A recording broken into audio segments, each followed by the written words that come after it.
বড় বোয়াল মাছের এই পিসগুলো আমাদের বাসার সবার অনেক বেশি পছন্দ।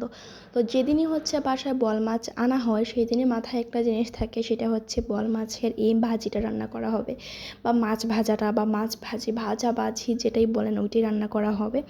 তো এখানে হচ্ছে মাছের পিসগুলোকে ধুয়ে তারপর হচ্ছে এখানে যে বেসিক যে মশলা, লবণ, হলুদ, মরিচ এগুলো দিয়ে দিয়ে একটু ম্যারিনেট করে রাখা হবে। লাইক 10-20 মিনিটের মতো ম্যারিনেট করে রাখলেই এনাফ হয়ে যায়।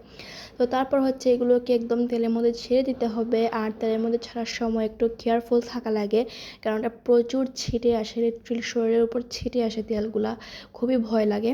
তো আস্তে আস্তে ছাড়তে হয়, আর হচ্ছে ঠান্ডা তেলে ছাড়লে ভালো হয়, তাহলে হচ্ছে ছিটে না। আর যেহেতু গরম তেলে এটা ভাজতেই হয়, তাহলে এটা গরম তেলেই দিয়ে দিতে হয় আর কি। তো এই যে দেখতে পাচ্ছেন এখানে হচ্ছে সবগুলো মাছই আমি দিয়ে দিব। আর এটা কিন্তু অনেক মজা হয় গরম গরম ভাতের সাথে, আপনারা এইটা ট্রাই করবেন, দেখবেন কতটা যে মজা লাগে।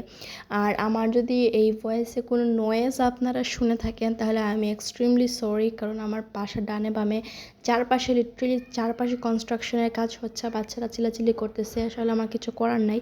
আমি জানাটা সব অফ করে ভয়েসে দিছি, বাট তাও নয়েজ আসতেছে, আমি বুঝতে পারতেছি। তো আমার কিছু আসলে আর করার নাই এখানে।